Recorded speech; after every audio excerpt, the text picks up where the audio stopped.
Nemət verilənlər o kimsələrdir ki, onlar həm elmi daşıyanlar, həm də əməl edən kimsələrdir. Lakin üzərinə qəzəb yağanlar isə əməlsiz elmi olan kimsələrdir. Eləcə də haqdan azmış olanlar kimlərdir? Elmsiz əməl edən kimsələrdir. Sufyan ibn Uyeynə deyir ki, bizim elm əhlimizdən hər kim fitnə və fəsad törədərsə, onun Yahudilərə bənzəməsi var. Eyni zamanda da bizimdir abidlərimizdən. Abid nədir? Yəni elmsiz ibadət edənlərimizdən. Kimdir fitnə fəsad törədərsə və o da onun da xristiyanlara bənzəməsi var.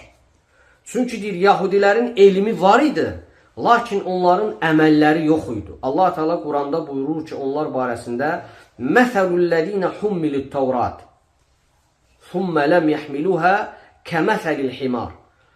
Baxın, Allah Teala onları nəyə bənzədir? Deyir ki, Tevrata əməl etməyə mükəlləf olduqdan sonra ona əməl etməyənlərin məsəli uzunqulağın məsəlinə bənzəyir.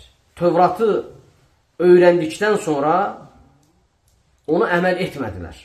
Onu əzbərlədilər, öyrəndilər, başa düşdülər, lakin onlar Tevrata əməl etmədilər. Və sonra buyurur ki, müəllif, bizim abidlərimizdən hər kim fitnə və fəsad törədərsə və onun da xristiyanlara bənzəməsi var. Nə üçün?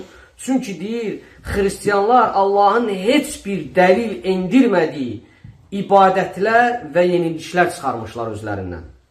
Və onların etdiklərini Allah Teala qullar üçün nə təyin etmişdir, nə də ki Allah Teala onların etdikləri yenilikləri etməyə izin vermişdir.